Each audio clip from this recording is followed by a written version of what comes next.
Hello friends, ધમુસ kitchen and blog પર તમારું સ્વાગત છે।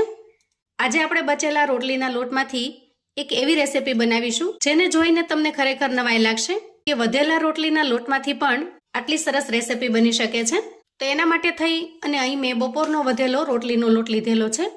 આપણે ઘણો પ્રયત્ન કરીએ પણ ઘણી વખત લોટ વધી જ જતો હોય છે અને ત્યાર પછી સાંજે કે સવારે આપણને એ જ પ્રશ્ન થાય કે વધેલા રોટલીના લોટમાંથી શું બનાવવું। પણ આજે હું તમારી સાથે આ વધેલા રોટલીના લોટની એકદમ યુનિક અને એકદમ સરસ એવી વાનગી લઈને આવી છું જેને જોયા પછી તમને આ વધેલા લોટનું શું કરવું એ પ્રશ્ન ક્યારેય નહીં થાય। સૌથી પહેલા તો જ્યારે પણ લોટ વધે ત્યારે હું આ રીતે એકદમ એરટાઇટ એવા કન્ટેનરની અંદર લોટને ભરી અને ફ્રીજની અંદર રાખી દઉં છું, જેથી લોટ એકદમ સરસ ફ્રેશ રહે છે અને તેની ઉપરની સપાટી પણ આ રીતે નરમ રહે છે, કોરી થઈ અને સુકાઈ જતી નથી। ત્યાર પછી આપણે એક નાની વાટકી જેટલા પૌવા લઈએ। આ પૌવા જે આપણે બટેકા પૌવા બનાવવા માટે વાપરતા હોઈએ એ સાદા પૌવા લેવાના છે અને અહીંયા મેં પૌવાને ધોઈ ચોખ્ખા કરી અને ચાળીને લીધેલા છે। ત્યાર પછી આપણે એક નાનો મિક્સર જાર લઈશું અને પૌવાને એમાં ટ્રાન્સફર કરીશું। ઢાંકણ ઢાંકી અહીંયા પૌવાને આપણે એકદમ સરસ પાવડર જેવા પીસી લેવાના છે।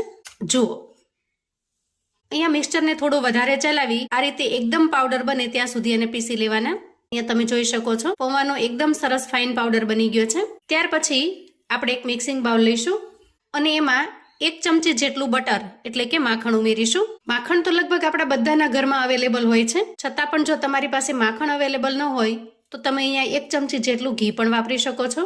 પણ આજની રેસિપીમાં માખણનો ટેસ્ટ છે એ એકદમ સરસ ગજબનો લાગે છે। શક્ય હોય તો તમારે માખણ ઉમેરવાનું, અધરવાઇઝ તમે ઘી પણ વાપરી શકો છો।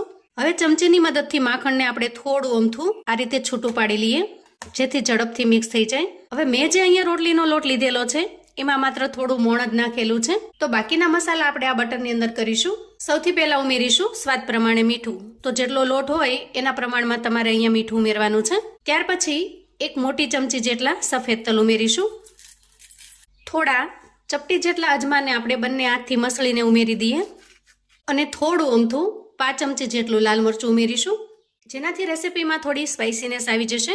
તમે લાલ મરચાંની જગ્યાએ અડધી ચમચી જેટલી આદુ મરચાંની ખાંડેલી પેસ્ટ પણ ઉમેરી શકો છો, જે અધકચરી ખાંડેલી હોય તો પણ સરસ લાગશે।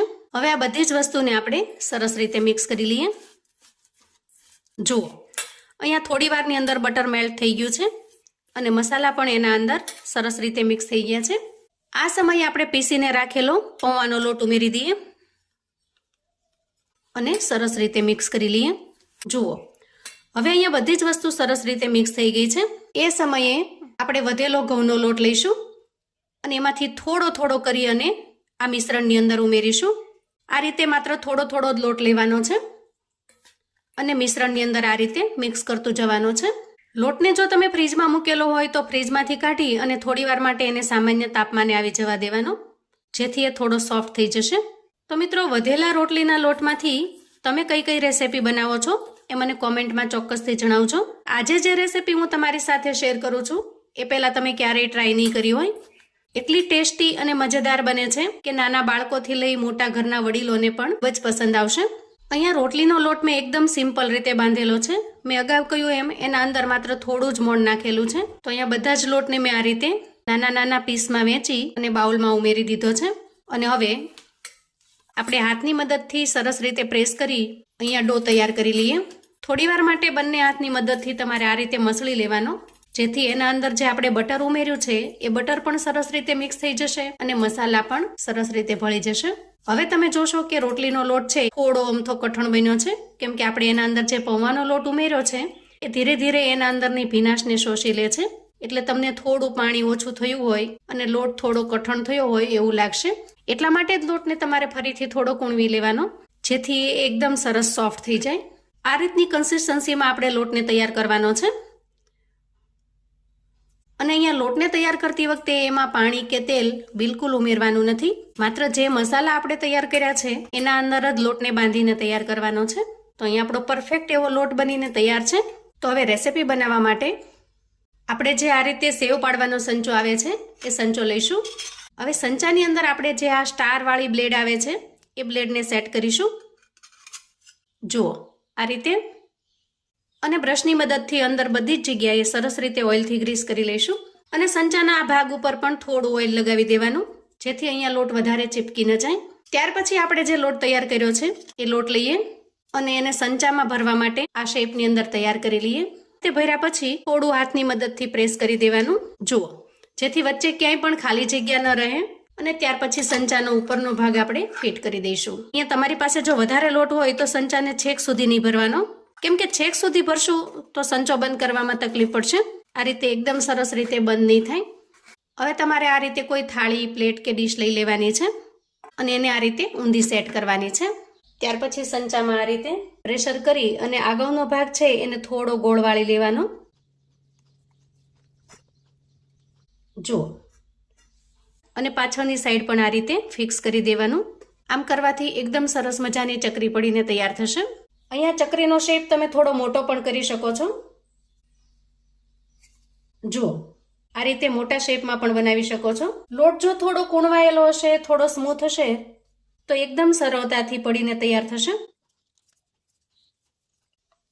તો આ રીતે બધા જ લોટમાંથી આપણે ચકરી પાડીને તૈયાર કરી લઈશું. ચકરી પડીને તૈયાર થઈ ગઈ છે. હવે આપણે ગેસ તરફ જઈશું. અહીંયા ગેસ ઉપર મેં અગાઉથી તેલ ગરમ થવા માટે મૂકેલું છે, તો થોડો લોટ નાખી અને ચેક કરી લઈએ કે તેલ બરાબર ગરમ થયું છે કે નહીં. જુઓ, આ રીતે લોટ તરત જ ઉપર આવી જાય એનો મતલબ છે કે તેલ સરસ રીતે ગરમ થઈ ગયું છે. ગેસની ફ્લેમને આપણે અહીંયા મીડિયમ પર રાખીશું અને ત્યાર પછી એક ચકરી ઉમેરી દઈએ. અહીંયા તેલની અંદર ચકરી ઉમેર્યા પછી થોડી વાર માટે આપણે એને બિલકુલ ચલાવીશું નહીં.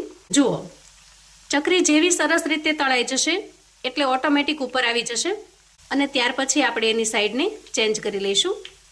ચકરીને અંદર ઉમેર્યા પછી તરત જ જો ચલાવીશું તો એ ભાંગી જાય છે, એટલે થોડી વાર માટે તેલની અંદર એને સારી રીતે ફ્રાય થવા દેવાની અને ત્યાર પછી એની સાઈડને ચેન્જ કરી લેવાની. જુઓ, ધીરે ધીરે ચકરીનો કલર એકદમ સરસ સોનેરી કલર જેવો થવા લાગ્યો છે. અહીંયા ગેસની ફ્લેમને આપણે મીડિયમ પર રાખવાની છે, કેમ કે વધારે પડતી હાઈ પર રાખીશું તો ચકરી ઉપરથી સરસ રીતે ક્રિસ્પી થશે પણ અંદર કાચી રહી જશે, અને એકદમ ધીમી ફ્લેમ હશે તો વધારે પડતું તેલ પી જશે. એટલે ગેસની ફ્લેમને મીડિયમ પર રાખી સરસ રીતે એકદમ સરસ ગોલ્ડન બ્રાઉન કલરની થાય ત્યાં સુધી એને તળી લેવાની છે. તો જુઓ, આ રીતે ચકરીને ફ્રાય થતાં અંદાજે 1 મિનિટ જેટલો સમય લાગે છે, પણ 1 મિનિટની અંદર એ સરસ રીતે ક્રિસ્પી થઈ જશે અને એનો કલર પણ આ રીતે એકદમ સરસ ગોલ્ડન બ્રાઉન કલરનો થઈ જાય છે. હવે એ જ રીતથી બાકીની બધી જ ચકરીને આપણે તળીને તૈયાર કરી લઈએ. અહીંયા આપણી ચકરીની છેલ્લી બેચ તળાઈને તૈયાર થઈ ગઈ છે. ગેસની ફ્લેમને આપણે બંધ કરીશું. અહીંયા માત્ર 3 થી 4 રોટલીના લોટમાંથી એકદમ ક્રિસ્પી, કુરકુરી અને ખૂબ જ ટેસ્ટી એવી બટર ચકરી બનાવીને તૈયાર કરેલી છે. સ્વાદમાં એકદમ લાજવાબ, બિલકુલ બજાર જેવી બનીને તૈયાર થાય છે. અહીંયા ચકરીની અંદર તમને જે મસાલા ભાવે એ મસાલા તમે ઉમેરી શકો છો, જેનાથી ચકરીમાં તમારો મનગમતો ટેસ્ટ બનીને તૈયાર થશે. અહીંયા હું તમને એક તોડીને બતાવું. જુઓ, ચકરી ઉપરથી એકદમ સરસ ક્રિસ્પી બને છે પણ અંદરથી ખૂબ જ સોફ્ટ. જુઓ, મોટી ઉંમરના વડીલો પણ ખાઈ શકે એવી સરસ બને છે. ચકરીની ક્રિસ્પીનેસ બતાવવા માટે હું તમને અહીંયા ખાઈને બતાવું છું. વાહ, ટેસ્ટમાં એકદમ લાજવાબ, ખૂબ સરસ મજાનો આના અંદર બટરનો ટેસ્ટ પણ આવી રહ્યો છે, જેથી બાળકોને એક નવો ફ્લેવર પણ મળે છે.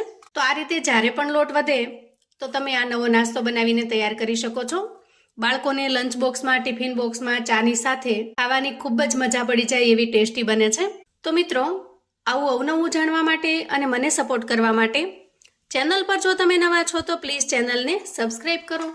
વિડીયો ગમે તો લાઈક અને શેર કરો. તમારા સગા સંબંધી મિત્રોને પણ આપણી આજની રોટલીના વધેલા લોટમાંથી એકદમ ક્રિસ્પી, ક્રન્ચી એવી બટર ચકરીની રેસિપી ચોક્કસથી મોકલી આપજો, જેથી એ લોકો પણ બનાવીને તૈયાર કરી શકે, એન્જોય કરી શકે અને એના પરિવારને પીરસી શકે.